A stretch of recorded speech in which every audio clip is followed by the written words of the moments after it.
in the chair of the Landmarks B1 committee, and we're going to see the Deliverista Street Hub remaking, I guess, on Broadway.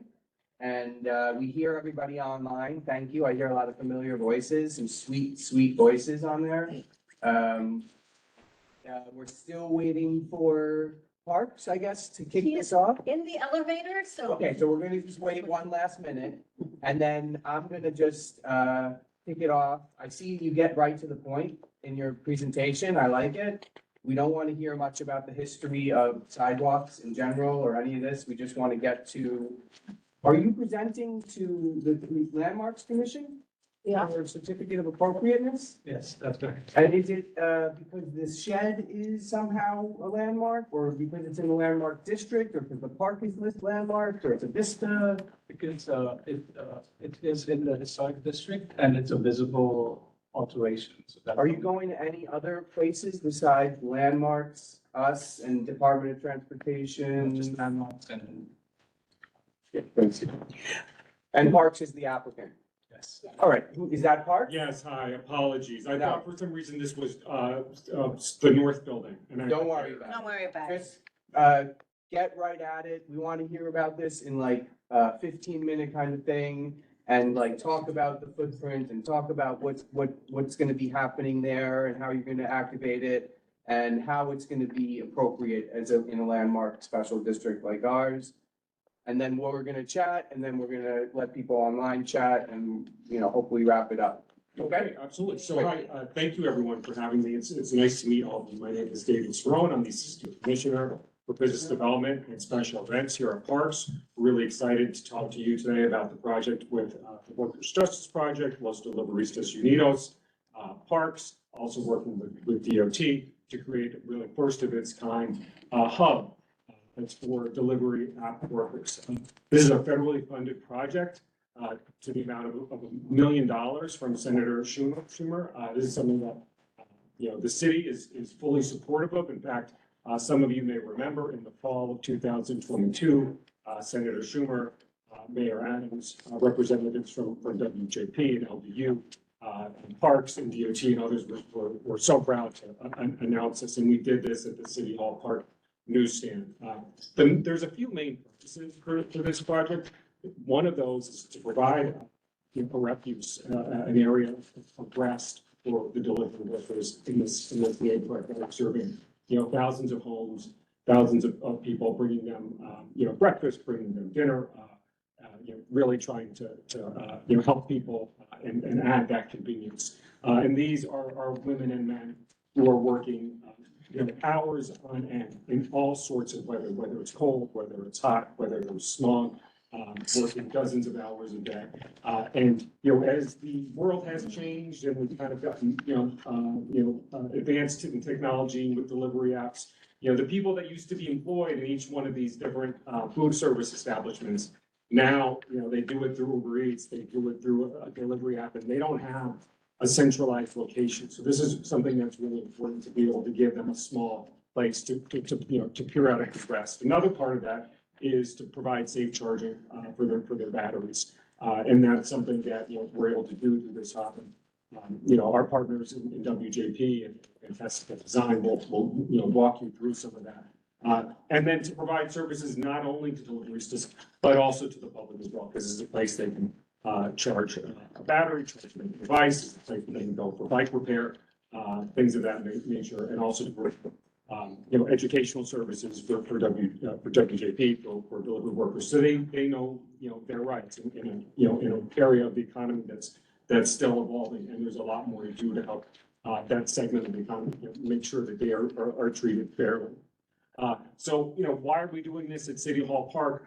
Well, as we talk about technology changing and the way people get information and the way people get goods and services changing, our newsstands are something that they're one of the areas that kind of lag behind. There's just been a dwindling interest from the public, from operators, and we've found over the years it had become harder and harder to have people who will operate those buildings. And indeed, the way COVID kind of accelerated a lot of trends, it certainly did that for our newsstands. So these were buildings that were vacant, and unused, now for a period of several years.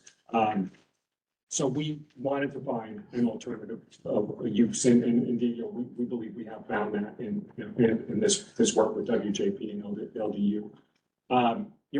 Initially, the notion was to kind of renovate and adapt these newsstands. But given the conditions of the structure and the budget that, that was, I think generously, granted from Schumer's office, in working again with Fantastica and UNI, we felt a more efficient way to provide these services was to have a new building that's prefabricated and brought on site with a very, very similar footprint. So yes, as you had mentioned, this is in a landmark district, and we look forward, to kind of, to having that discussion with you. Certainly, Tenzing and LDU will talk more about kind of, that appropriate nature that you had questions about. So I'll turn it over to Ligia and to April to kind of talk more about the specifics of the project. Well, thank you so much. Well, first of all, I want to say thank you so much for the opportunity to present this amazing initiative. I'm not here alone. I'm here with an exciting team, but also Gustavo, who's a deliverista, who's the founder of Los Deliveristas Unidos, who actually has been working in this district as a delivery worker. He actually parks his bike not far away from here. So he knows his district, so we're excited to be here. And as our friends at Park said, Workers' Justice Project is a nonprofit that organizes and empowers low-wage immigrant workers to, most importantly, have a voice in their workplaces and being able to build a strong, sustainable economy and live with dignity in their communities. And as it has been said, since the pandemic, many deliveristas like Gustavo and others have been doing this work to keep New Yorkers fed and safe during the pandemic. But as the economy has completely changed, workers have been organizing as Los Deliveristas Unidos, which is like an informal type of union to keep on organizing and winning more protections, but at the same way making sure that the city and the communities are safer. So since the pandemic, we have been organizing as Los Deliveristas Unidos, making historic progress from minimum pay standard implementation that translate also into making this work more safer and better paid. But one of the huge initiatives that we've been advocating is to make sure that we make sure that the spaces which in the streets, which are the workplaces of deliveristas, are also adaptable to their needs and their realities. And this is a unique opportunity to create the first deliverista hubs in the nation, which is a unique opportunity we have to make sure that deliveristas have a safe space to charge their batteries. They're connected with resources, education, street safety, workers' rights, sort of as a center of everything to make sure that the workers who keep delivering for the city of New York stay safe and fed while they're taking care of other New Yorkers. We're super excited because we strongly believe that these hubs will make sure will serve example not only for the rest of the city, but the rest of the nation of how communities are embracing and transforming their spaces to make sure that it also works for the people who serve the city of New York. And we're looking forward to presenting this vision with Manman, who will share a little bit of the presentation, and I will just let Gustavo just briefly present himself. Okay. Good afternoon, everyone. My name is Gustavo. I'm a delivery worker and a founder of the Deliveristas Unidos. I'm working in this neighborhood for a long time. My bike is, I use the parking lot in One West Street so far to storage my bike. So I know this area for a while. And then this is a great opportunity for us to share our vision to you guys. And then we hopefully we move forward to bring this hub to reality, because this is gonna be tremendous help for us so far. Like for many years, we used to use 60 Wall Street, the lobby, the open lobby. We use it as a shelter. And then sometimes the place was closed. We move into 180 Madeline Street, or sometimes we're looking for open places to get like a shelter when the weather is getting tough in the city. But we're here today. So this hub is gonna be huge or tremendous support for us to connecting with more delivery workers, and we're making huge change in the city. So thank you. Thank you. Thank you. Who else do we have?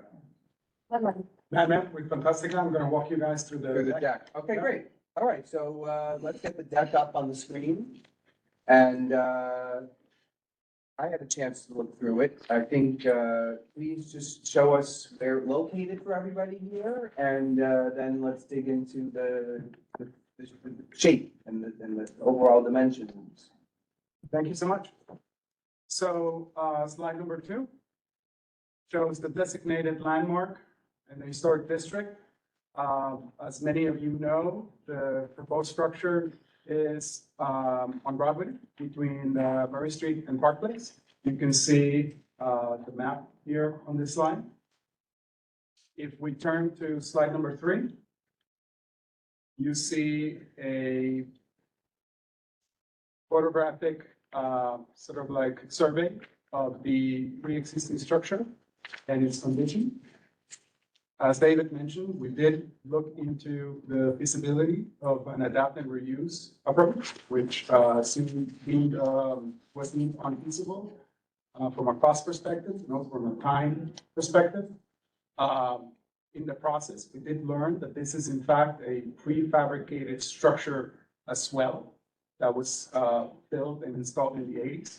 And so this really gave us the idea to replace this with a prefab structure that would be a better fit to the program and more importantly to the technology and features needed.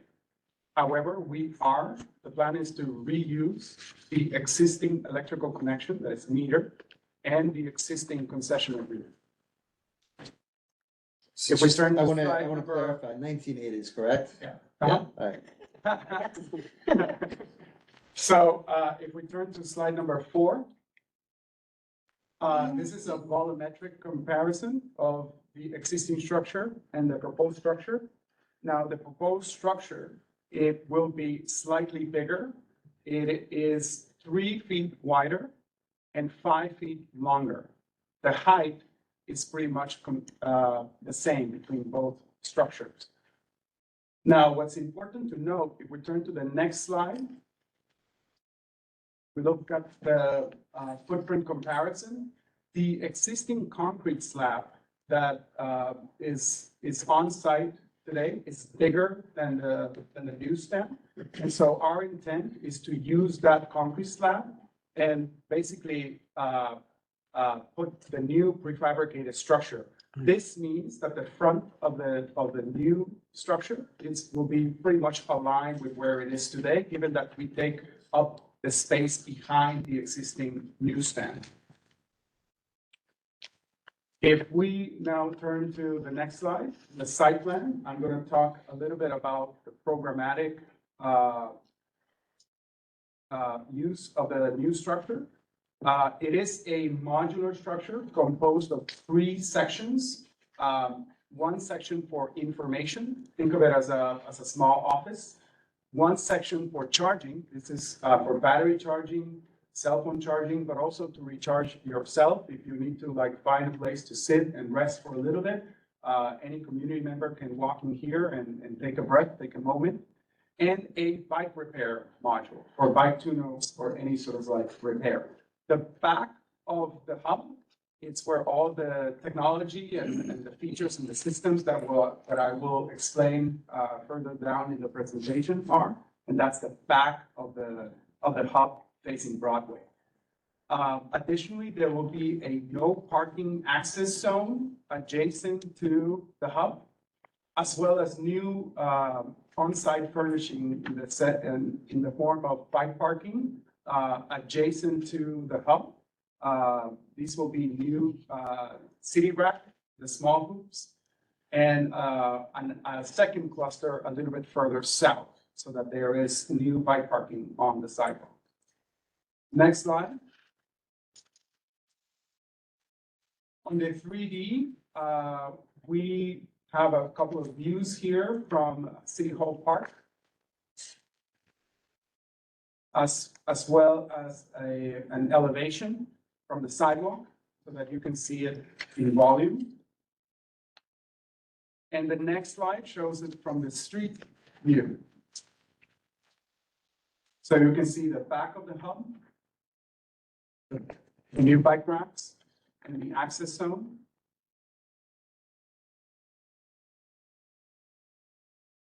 Next slide. A side-by-side comparison of what exists in the proposed structure.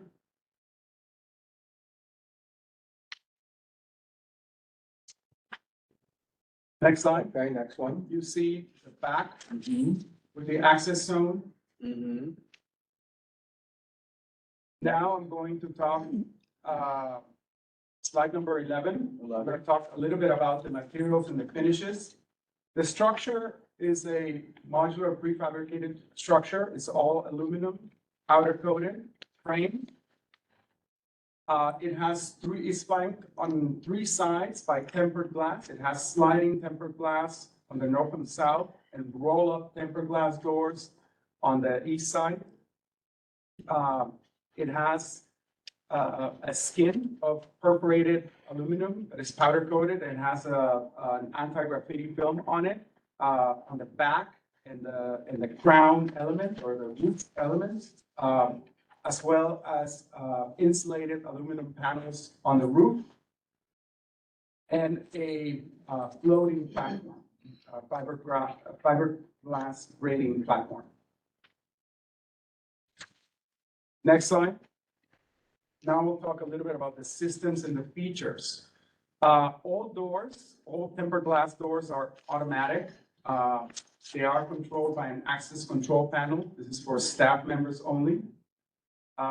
There are UNI power charging cabinets. These will be operated through an app. As I mentioned before, the hub will be climate controlled. So there will be an HVAC system for cooling and heating. RGB LED lights. Now, these basically means that they can be programmed to be on and off at any desired time, as well as dimmed or color coordinated, let's say. And the raised leveling platform, the structure will be just sitting on the existing concrete slab. And there is no foundation or any additional utility other than the existing electrical connection going in. Some optional systems and features include a green roof, solar panels, a rainwater catchment system with an irrigation tank. These features will be further evaluated during the engineering and fabrication phase.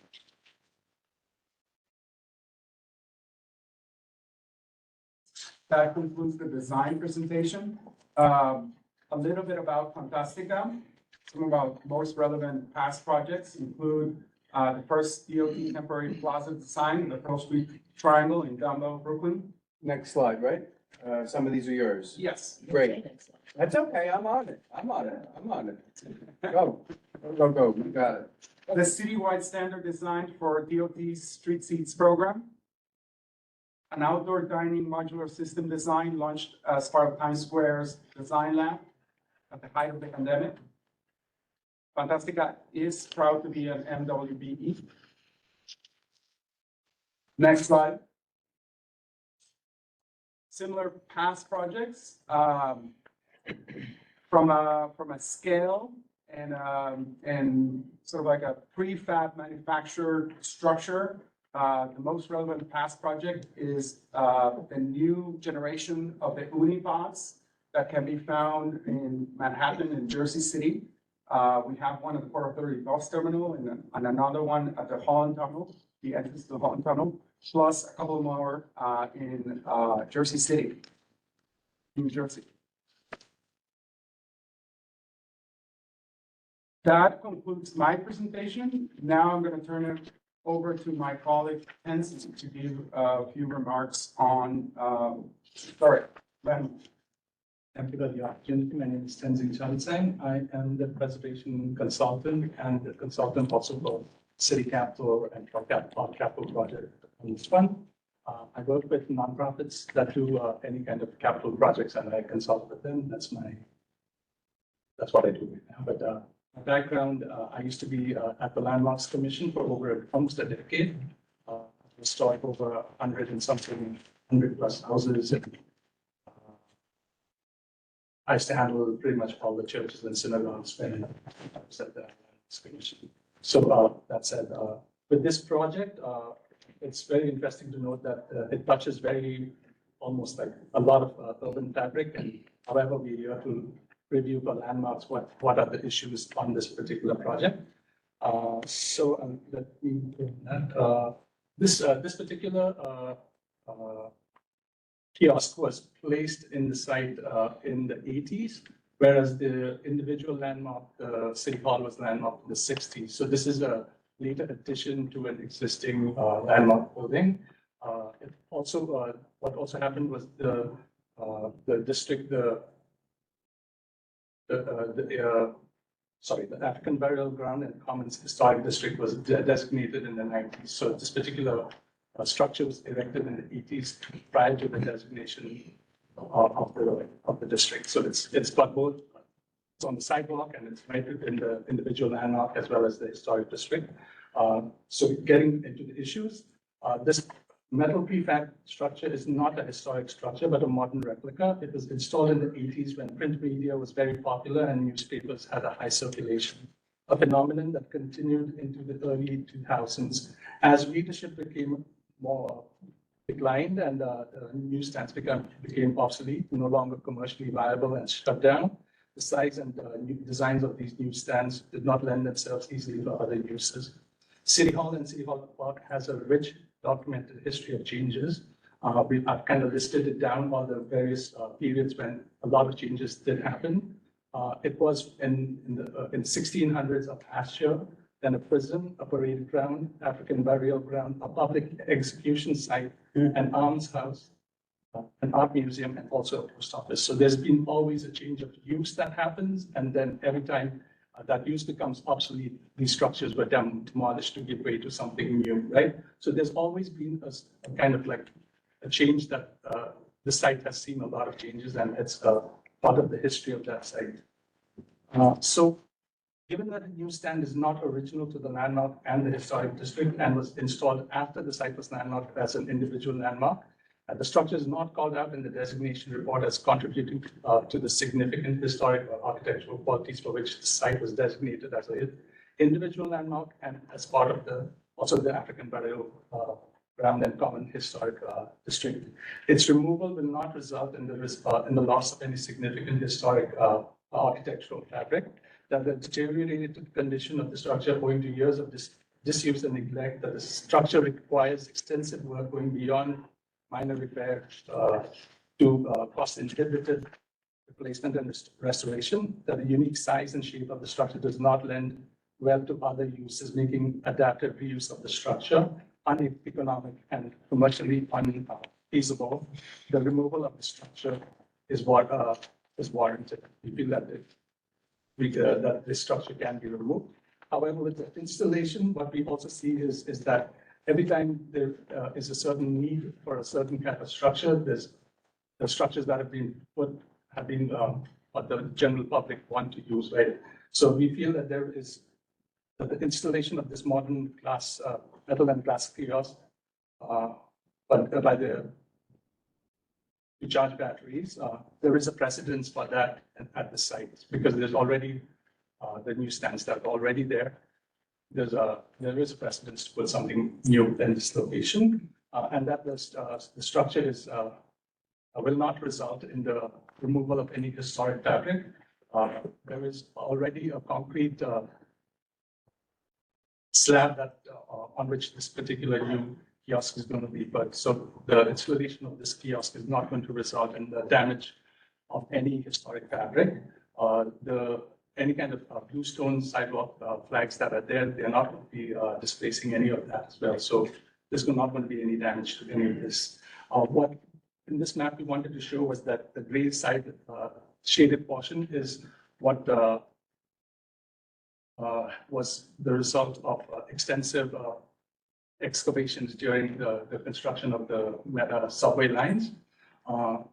This particular site is very significant for archaeological reasons, but the archaeology along that section particularly has been disturbed already by the subway lines. And so this particular installation, while it does not have any kind of excavations, it still will not impact any kind of archaeology, which is very important in this particular district. And that's it? Yeah. Terrific. I wish we had started it with that, because that was really what we're here tonight to look at. The preamble was nice, and I like a lot about it. So, So I have a question. So, how many newsstands? You had mentioned newsstands, plural. And we're talking about this particular one, We're but talking about this particular one. This is the only one in this community. There's another one that we're, exploring on the Upper West Side. okay. But, and I know this is probably outside of the historic preservation, landmarks and preservation committee, but just out of curiosity, I mean, the need for this in the city is pretty, I would imagine, is pretty extensive. Do you have any idea how many will look in the future? Well, I refer to others in that question. I think, in terms of the parks side, we were looking for infrastructure that we had that was underutilized, or in this case, simply just, neglected and not used at all for several years, and how we could, use that to provide service in a way that was really helpful and in line with the city's values. I don't know, April, if you have other thoughts on where this goes. Sure. Hi, everyone. My name is April Herms. I'm the Deputy Director at the Workers' Justice Project and have been working closely on this Deliveries to Hub project for the past 9 months or so. Great to meet all of you. Right now, we are piloting these 2 Deliveries to Hubs, the Upper West Side and City Hall. We're very excited to unveil City Hall first. We are a small nonprofit, budget permitting. We would like to open more of these, but we also feel like it is the beginning of a conversation around infrastructure needs in the city, not all of which Workers' Justice Project will meet, but we are also working closely with our friends at DOT who are here, who themselves are piloting battery charging stations around the city, and the mayor's office, specifically Deputy Mayor Joshi's office, to talk about the infrastructure needs for deliveries as e-micro mobility specifically. And we're hoping that this can kick off a conversation about a wide variety of infrastructure options that we can hope to make available. Thank you. Yeah, I will say, this is very much needed in the city from a safety standpoint and service standpoint and all the rest. So thank you for bringing this forward. I also have to commend you. Little dig towards DOT. You actually got somebody from DOT to show up to a CP1 We have a meeting. hard time. We're very impressed. So we would love to have you come back. okay, yeah. Is this completely? Jason, when you have a minute, I'd like to speak. We're I gonna know do and then we're gonna do the hands. I have my hand up. Is this completely? Too bad. Funded by the federal funds? Andrea is in the room. Federal or not? Completely It funded. is partially funded by the federal funds. And what is the rest funded by? Currently, it's a mix of like So most of the construction for the capital costs will be funded by federal funds, and the operating costs will be a mix of a lot of different funds. Like- our nonprofit funds. Like nonprofit funds? Nonprofit funds and some city funds. We do have city funding to work with day laborers and delivery workers, and so that will The reason I'm asking is because, the delivery apps are making billions and billions of dollars and profiting off. Oh, we know. So I find it really galling, that, we have to, selling for, this looks like a very nice project, but how many bikes can you really service or charge at one time? Is this really something that is really meeting your true needs, right? If you're really organizing, shouldn't you organize to ask these tech companies to recognize you as W-2 workers and not 1099 workers and jacking out of all the benefits and all the rights of a worker? I don't know, like, I don't know. Policy platform, we'd be happy to share. Yes. So, but If you can come to the full Yeah, board. what's the answer to the number of bikes at a time? 50 almost. 50, wow. Okay, I want to start with the landmarks related But question. I have. Because I want to start with that, and then we can go on to the social justice. Start with 50. Yeah. And then how long does it take to charge a bike?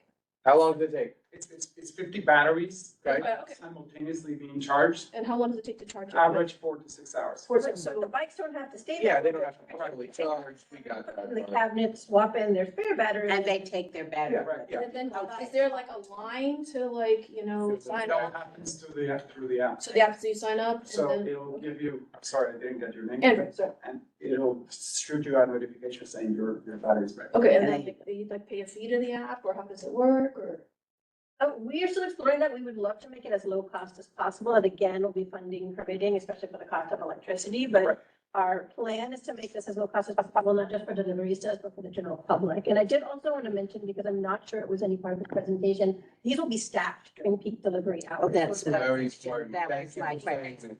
there are too many, there will be someone directing traffic, sending people along to make sure there are no safety concerns, crowding concerns. that sort of Okay, so my question goes to that. Thank you for that. And the other is, so they're glass, what happens at night? How do you protect this new place? Does metal come down? Otherwise you may have graffiti. It's not anti-graffiti. I mean, I just want to make sure there's some security to it. That's my question. So all 3 sides that are glass is tempered glass. It's like an inch tempered glass with an anti-graffiti and anti-scratch film on it. It takes a pretty, drastic impact to shatter that. And it is shatterproof. And I can also add that we are signing a license agreement with Parks that will include a requirement to maintain the structure, clean graffiti, provide security, all that sort of thing. So we will be closely monitoring that. This isn't a leave it and forget it. We will have personnel there addressing those concerns on a daily basis. Yes. So I'll preface it by saying that I see the need for this and I appreciate the difficult job that the delivery workers have and think this is a great, this idea is a great concept in general. I guess my question is, I keep coming back to sort of why here, why this location? I constantly, every time we come into this building, we look at the plaza downstairs that has 2 kiosks that have plumbing, could include a bathroom. I have to imagine that the lack of lavatories is another factor that we encounter in this job constantly. I don't want perfection to be the enemy of good, but I just wonder why, if you have this funding, you have this opportunity, why something like that couldn't be incorporated for the public, greater public good. And then the only other thing I'll say is just about you keep hearing this narrative today about newsstands, going the way of the dodo. I think some of that also has to do with the fact that the way that they're regulated is extremely narrow. You can only sell certain items up to a certain price. If you remove those regulations, I'm sure those spaces can be used as storefronts again.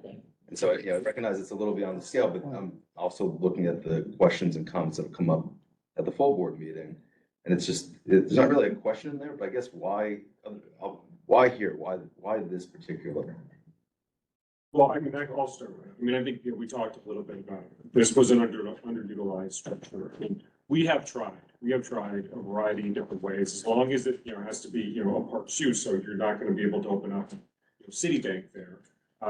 But in order to try to make that site more appealing with, a very limited footprint, you're automatically kind of cutting down. Like, when we do a parks, like, we'll have an ice skating rink, we'll have a tennis facility, we'll have a marina, we'll have a holiday market, things like that. Sure. None of those really fit in.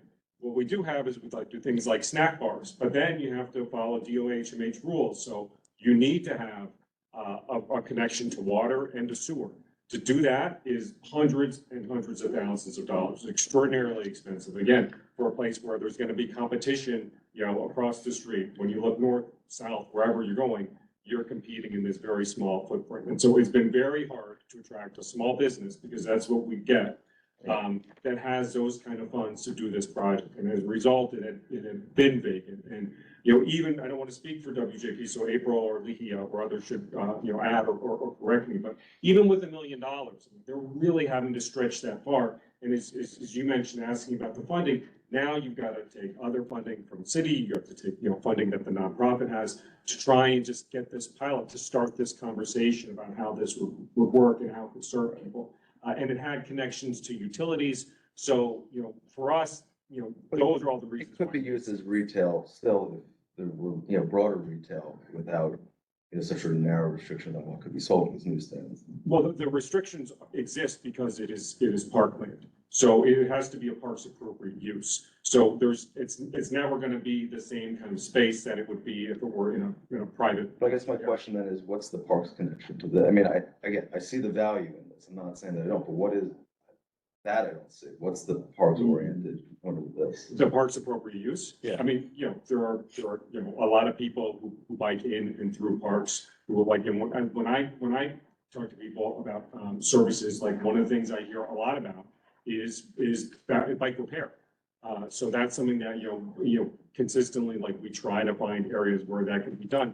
That's not a business model in and of itself, but when we heard that was part of this program, we were really excited about that, because that's something we've heard from CB3 and other, and other community boards about, bikers want to be able to repair their bikes in and around parks. So that was one thing, I think, providing services in terms of, people being able to like charge phones and charge devices.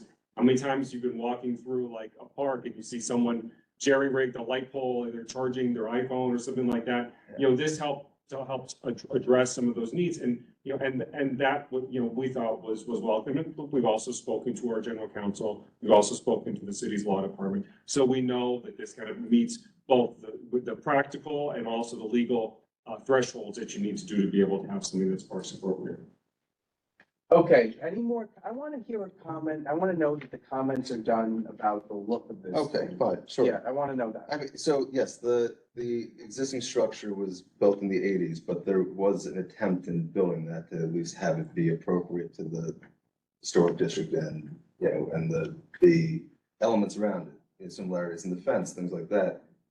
I mean, this is obviously a total departure from that. So I mean, I think it's sort of hard to have the landmark centric conversation when the reality is it's the antithesis of the landmark, right? I mean, is it not? Well, there was an argument that Tendon made about how there's a whole era of change over 200 years, and this. So that's why I would have led with that argument. To me, I was like, that got me kind of reversed about giving up hope that it's somehow not part of the landmarks district. Although, if I'm being asked my perspective on the landmarkness of this structure, I'm not in love with it. It does not seem contentious. And so I guess my question is sure over the past 400 years it's been changed, but in the last 200 years, how much change have you done? I mean, it's been City Hall for a while, right? I mean. No, 200 years has changed a lot. 200 years. In and out. But okay, who else wants to talk about how it looks, or, Right. let's scale a bit? I think we need to recognize Alice and Vicky. Yeah, okay, so Alice, go first. No, wait, Alice and Vicky first, only if you're gonna talk about, I wanna just first hear everyone's comments on the appropriateness of the new proposal. Can we just see Lisa? Okay. Thank you, go Vicky. Well, I can't begin to review the appropriateness of the architecture until I say that this location with this enlarged program is going to diminish the sidewalk, and it is the most inappropriate place to put something like this with this modernist structure in front of our city hall. Really, of all the places in the gin joints in New York, you can't move one block up and go up there. You have to do it here.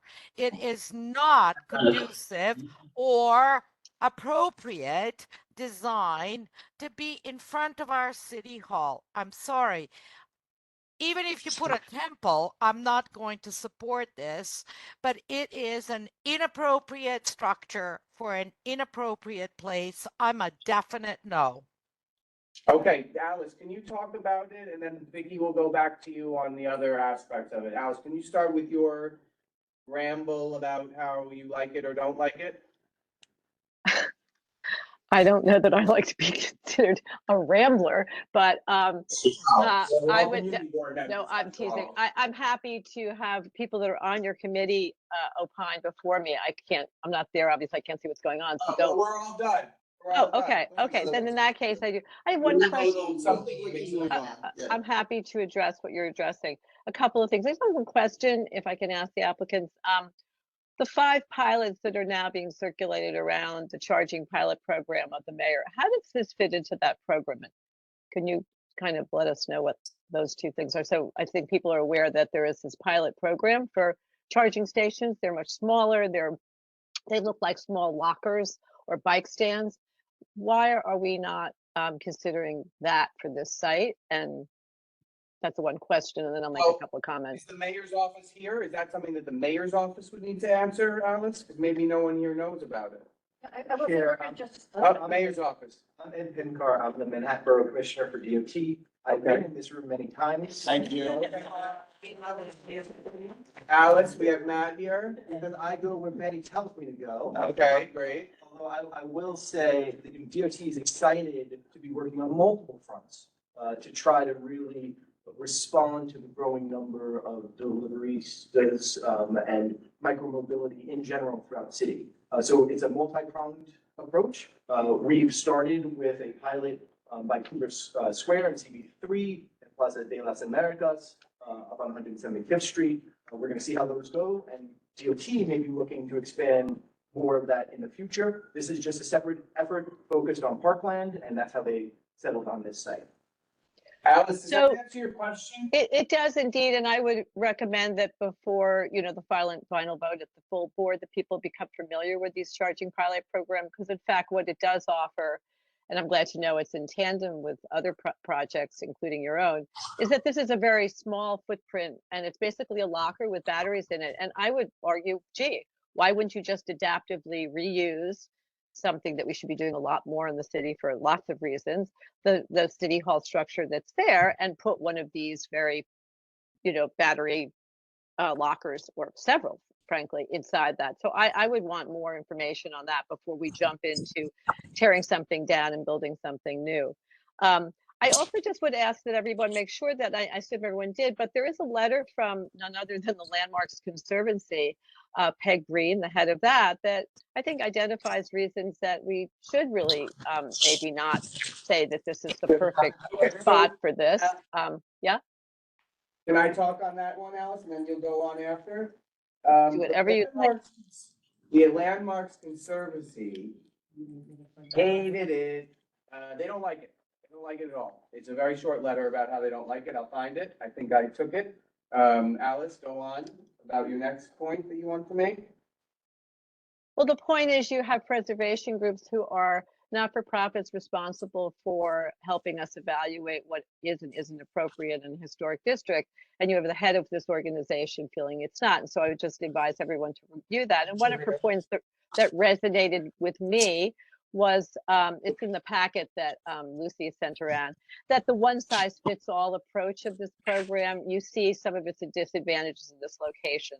I think unquestionably the scale, and by the way, it's not a 3-foot difference, this is a 5-foot difference in both its width and its length, is immense and considerable. And if you could, I think scale-wise, frankly, beyond just a historic understanding of that place, but frankly, just the use of a sidewalk is egregious and not appropriate.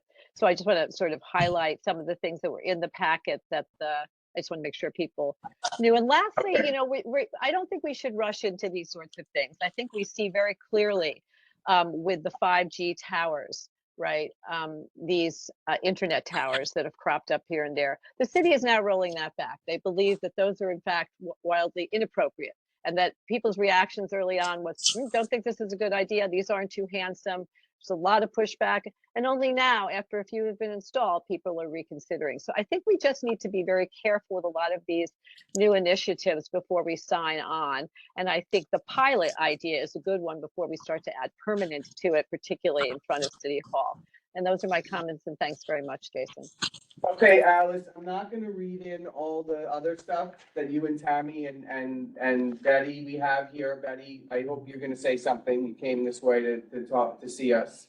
but we're gonna then, I wanna keep moving, so if everyone said, I don't mind, I actually, again, I don't think I like it enough aesthetically, so I really like the idea of people utilizing space and promoting new businesses and stuff, and we have a lot to say about that at the full board, people are gonna chime in about all that. I think, are we gonna be able to even come to a resolution that would be favorable, of approval, or no? Jason, I forgot one other thing. I'm really sorry to interrupt you, but I forgot to mention that also in the packet that was sent to everyone, there is a letter from a man who owns a newsstand nearby, who had asked for this location. So the idea that nobody wants these location is not accurate. I just want to make sure So people also saw that. coincidentally, on March 14th, we got a letter saying, hey, we're looking to occupy this space from R.G. Hasho and Associates. And we'll put all this stuff into the testimony, and then we'll put it all into our resolution. We're not in our resolution, we'll put it all in our kind of report, and then people can dig in, and we'll allot a little bit of extra time at the full board meeting to have everybody get their comments in on this subject. 'Cause I wanna ask.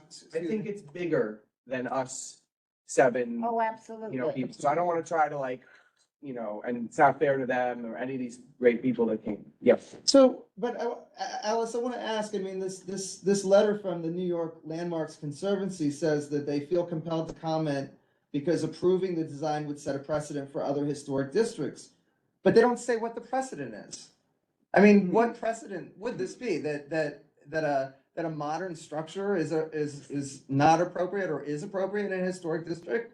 I mean, I'm willing to fight for authentic historic preservation, but a 1980s replica building is Disney. Yeah, I'm not saying that I necessarily, I mean, you're asking me a question and I'll answer it, which is the objection in my mind is that this particular design is basically one design. It doesn't change. So this is a one size fits all. So this building that you're seeing in front of you, maybe with some small modifications, will go anywhere and everywhere that these are, being identified as good sites. So, that I think is a fair point. I don't think that every district is a one size fits all. And so I think to me, that's how I read it more than, you want an ersatz 80s building. I agree with you. That's not always the answer. Okay, next in the room, and then I Betty. just had a question about the structure. So there's a lot of technology in it, right? It's fairly complex, which is cool, right? You've got the rain collection, and you've got the HVAC, and you've got the electrics and everything. What's the lifespan on this type of structure, and what's the lifespan estimated on like the technology within? Is it modular? Like, can you upgrade this in 5 years when the batteries are half the size and so on and so forth? Or everything in New York gets repeated use, and the lifespan on everything from garbage cans to shopping carts is got to be a fraction here than everywhere else, at least in the country. How do you solve for that? I'm just curious. So the lifespan, I'll speak first, well, the lifespan is a minimum of 10 years. There will be, For the structure? for the structure, Uh-huh. right? There will be massive changes as any of us can imagine. Yeah. The design, because it's modular, it's designed to be additive, so any sort of retrofit or any sort of upgrading of whatever hardware, Right. is sort of will be native to the design as it evolves, right? So, Right. so because of the nature of the hub, it is sort of intended or anticipated. Right. That they're- Yeah, no, I suspected. That's cool. Yeah. And there's a need for it. There's no question there's a need for it. It's a hard job. Sure, I'll also add that, we view this as transportation infrastructure as well as public infrastructure, and its design is intended to complement some of the other modern transportation infrastructure we have around the city, such as the bus stops and things like that that are out there. And it's a high-tech hub for a high-tech use, app delivery service that's being delivered on e-bikes. And so that's also what we were trying to evoke with this. So we definitely hear the committee's feedback. Installation is completely reversible. Uh-huh. Yeah. Okay, anyone else? That's a good point right there. The installation is completely reversible. Installation's You know, reversible, I got it. so Install reversible. I mean, again, we're supposed to be here opining on the landmarks portion of it. I just want to add in though that somehow we're now starting to talk about a modern building, et cetera, but if we're doing that, I mean, is this going to be, is it gonna be sprinklered fire? What's the fire protection? We're talking about E-batteries, which of course is way better charging them in the middle of the street than at somebody's house and. Fire protection, give us the long and short on that. Fire, Well, I think these need to be fire protected. that's, I don't know, but someone can answer that. And then the other thing, just because I'm gonna shut up after this, is that I think there's an opportunity here from a quality of life standpoint to educate folks about, you know, not riding on the sidewalks in particular. This has been a big issue at the community board. And so right here, we have the opportunity to put up, you know, just an education system in one place where everybody's seeing it. That's exactly what we intend, if I could just respond to that. And I think Yes. also responding to the previous comment about why not a DOT little self-serve charging box. We are staffing these, and part of the intent is to do street safety education, worker rights education, where deliveries does to really provide not just battery charging, but to address some of the other quality of life issues, not just for delivery workers, but for the communities where they work. So I think that's an advantage over having just a box where you can plug in your battery. Absolutely. Okay, Betty, Betty's been so patient, let's let Betty, please, and then we're gonna almost close it out, I swear to God. Respond to the fire safety? Yes, Yeah. sure. So as far as the fire safety, it is intrinsic to the cabinets themselves. So the cabinets, there's 6 of them inside of the structure.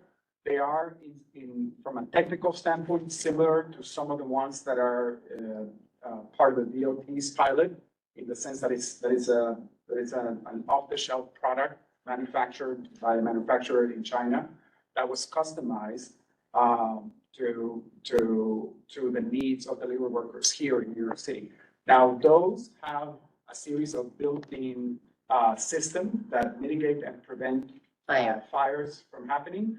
Those are being evaluated together with FDNY so that we can, you know, like get their approval before installing them here. And are they like, I mean, if a battery explodes, are they kind of blast proof as well? Is that?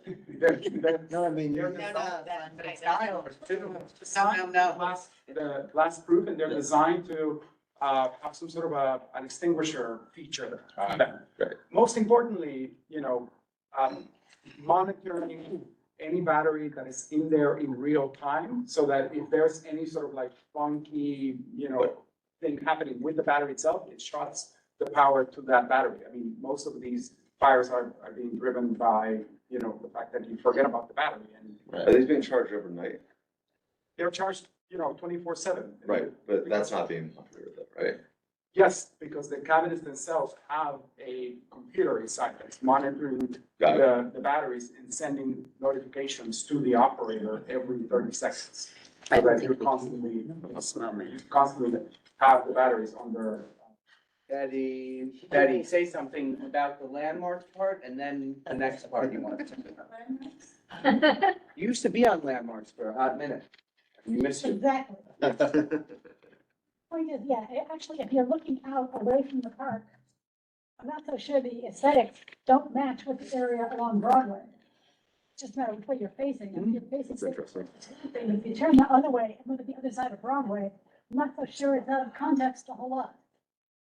So, I like that. So are we also actually maybe in favor of this in the room?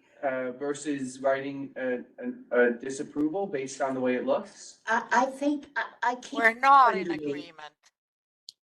No, in the Susan, room, sorry. Betty liking it, and I have a couple other people, I think, I don't wanna speak for them, but we're gonna have to take a straw poll on that. I think it's something that has to be done, and we can't let perfection get in the way of getting it done. That's big, It's yes. Sitting on That's what she's lithium-ion right. batteries, like, don't make it sound too ironic, because I have them plugged in my place all the time, and I have for over a decade. So, yes. We can't No, get rid of- no, Jason, let's Wait. take a vote.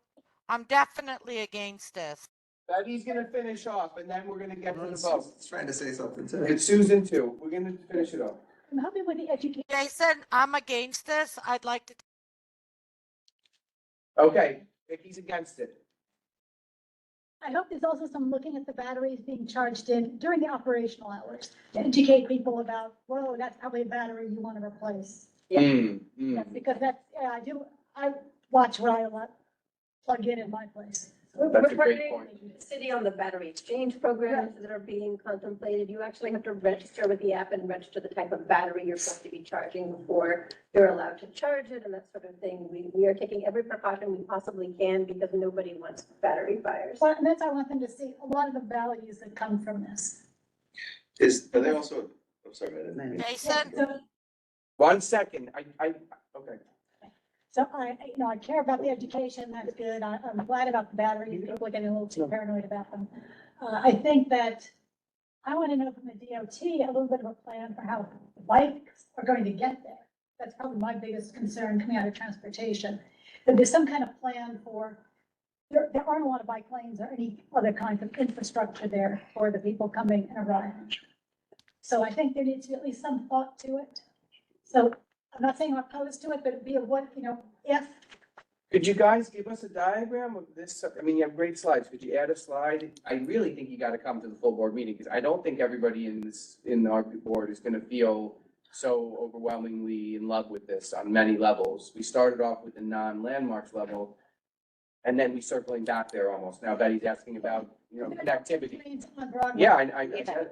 Fair point. Sidewalk becomes a bigger threat at that point, but I also don't want a lot of people cutting through the park when you have a lot of potential Absolutely. conflicts between bicyclists and cyclists. But if I just may add, so the first thing we're doing alongside any installation is to remove 2 parking spaces currently occupied by City Hall vehicles. Those would be removed. They're not being relocated. They're going to be striped out.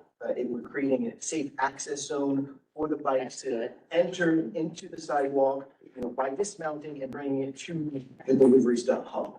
That's the immediate. There is no current plan for bike lanes on Broadway. I'm going to dispel any notions that you have. When there is a plan, you'll hear it from me, I promise, at Betty's committee. And then, but what we see on Broadway, and I do it myself on city bikes, a lot of cyclists choose the bus lane on the west side of Broadway. We're very confident just with the way the intersection is designed, Broadway and Murray, that cyclists will come down southbound and they'll be able to, come over, enter the access zone, use the delivery stop. For those who are coming from the Brooklyn Bridge or from the east, you are able to ride through City Hall Park between City Hall and the Tweed Building. That is a legal way. This board has asked DOT to look at east-west connections as well within CB1. That's under active study right now. So we are looking holistically. It's just a little bit further behind than this application. Electric bikes can be used through the park, Electric bike cans, but a regular. but in practice, I mean, let's be honest. Yeah, well, I think there needs to be some sort of plan out there, not only for the people who are going to use it, but for also the pedestrians, that some thought was put into directing where people are going to be at the station. But that's another part of why we're staffing these hubs, so that if we see bikes using the sidewalk by the hub, we can make sure they're not using the sidewalk by the hub. Because we definitely understand and hear a lot about concerns from pedestrians about people with their bikes on the sidewalks. No, and I know there Jason? were some comments made about other locations, potentially around the park. They have better access to the bicycle coming to the location. And I know one that was working with the Park Conservancy, City Hall Park. Hold So I on. know they had a couple of ideas that they thought may be better approaches. I know, I think we got, okay. Yeah, this is a lot of side talk, not side talk. This is a lot of not certificate of appropriateness talk. Susan, say something, Vicky's gonna say something, and we're gonna wrap it up. that's fine. And Alice. My suggestion, I happen to like a lot of this, that Betty and I agree is interesting. But I don't love the structure. I must say, I would like something a little different in terms of landmark. But my suggestion here now is to bring it to the full board without a resolution from us, because I don't know whether we can really make one, Jason. That's my thought. If that's even possible, but if you I- have to make one, then, Or make it as a report and have them come and present. okay. That's my Patty, as idea. a co-chairperson, meaning you're here for transportation, even though they're here only to see, does that sound good? Do you think we should do that? What do you, everyone think? But everybody doesn't have to agree with me. Really give them a shot?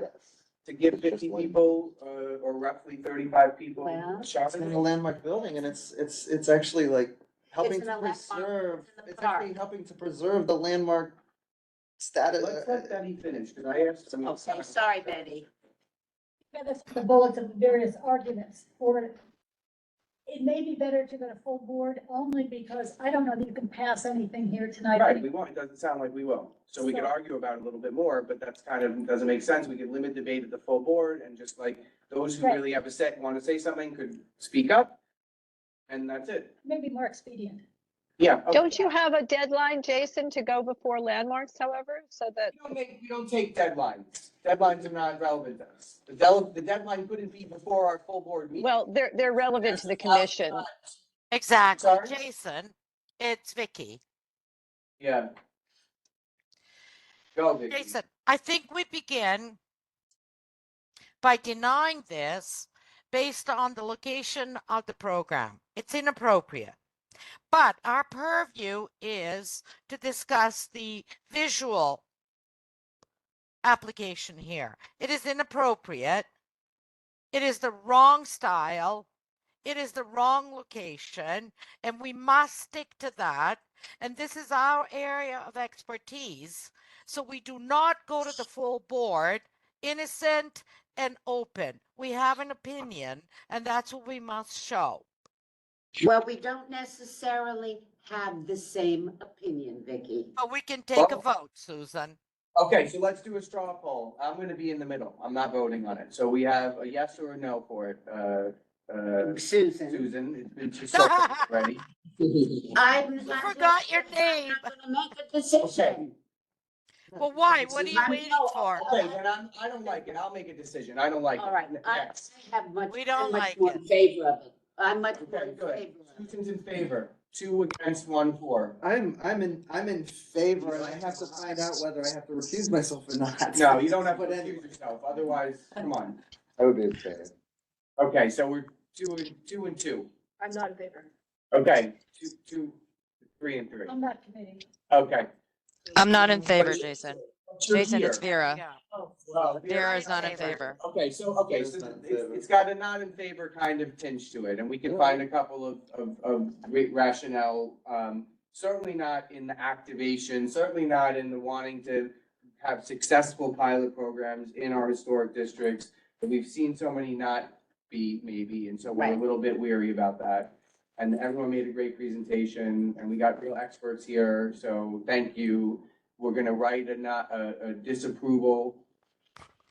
Yep, and then we're gonna talk a lot about it at the full board, so please come and talk very briefly about the very salient points, and then we'll talk about it again. So you need to do an official vote. Yep, Let's start so, with that. call the question, Second. Jason, okay? Alice, give us the yeah, final comments.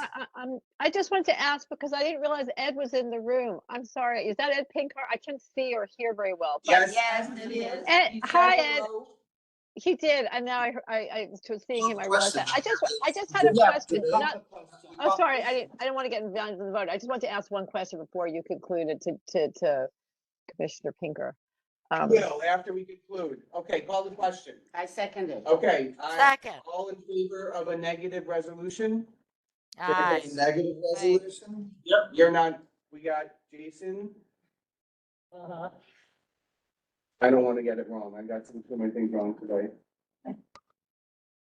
Let's go the opposite way. All in favor of the project?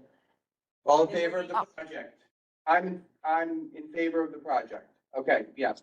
Wait. That was Then it's just a no, reversing it's a the no whole. vote. We're writing a resolution that says we're not generally in favor of it. Right. What is the vote? Exactly. If you vote yes, then you're not generally in favor of it. Right. Okay, I'm not generally in favor of it. Susan? Susan is in favor of it generally. Generally, Susan is in favor with Yes, Yeah. qualifications. I'm in favor. And then we're gonna have 2. Of, With the idea of it, but so where it's a the. no, it's a no vote. It's a I'm no saying vote. no, that's what It's a I'm, no that's why vote. I'm getting Yes, confused. a no I'm vote. trying Yes, to you vote. have 2 yeses. No's. I'm a mixture of emotions. That's a statement. Okay, Who else is abstaining or doing anything? Yep. It's based off of the appropriateness in the historic Well, district, right? yeah, I mean, you and Who I else are. is abstaining? Anyway. And then we have online, Yeah, waiting. No, or no? Okay, Vicky and, Alice or no? Vicky's, Alice Vicky, doesn't vote. Vera, Alice, are you voting? No? Doesn't. Vicky I don't and vote. Vera- I can't vote here. Hold on, Vicky and Vera are saying, they're in favor of the resolution. 'cause it's yes, about- yes. Vicky and Vera, no. Resolution, Vicky. The resolution's a negative resolution, so. in favor Thank of the Right. negative. you. so I'm voting yes, but And let me finish. We get very comfortable. You're voting yes on a negative resolution. You would like them to present at the full board? A very truncated part, like, just because, I'm not asking, I know everyone gets mad when I ask, I'm not asking anyone to come, but I think there's gonna be people wanting to get their word in of the board, and it would be nice if we could arrange the meeting, since this is so, on so many levels important, you got your DO, that we try to solve the problem together. I mean, there's so many issues that we deal with, this one is, it's got a lot of time. So the question was, are they You can presenting accept or they I'm just gonna ask him. hearing? No, just here to ask questions or something. Thank you. You know, I mean, if you wanna present during Then the I public need comment. permission from Alice. No, they can come during the public session and say, hey, we're here for this project. We want you just to know in 2 minutes how great we think it is. Okay, That's true. I mean, we have, Whatever you just, want us to do, we are happy to. No, no, I can't tell you what to Can do. I, we can't. Jason, we have one more item. No, we don't. No. You're here. Susan. May I ask you a question, please? I also have my question for, Stone Street, Susan? I don't- Well, it's not just stones. I gotta go, guys, unfortunately. It's just, it's an overall question, not just Thank Stone you. Street. Thank It is the aspect of when you put cobblestone stack. Because Jared and I were talking about it today, that they go back and they don't, and they're put back terribly. Get someone from Italy to come over and do it, for Christ's sakes.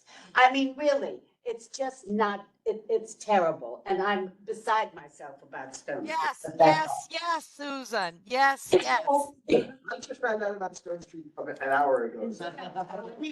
But seriously, that question, when there I know. are those obvious deficiencies in the repair. Yeah. I have to wrap you guys up, you know. Yes, Yes, I second. who's first? I Thank you. first. Lucy, Good night, are we everyone. done? Thank you for having us. Thank you. Thank Night. you.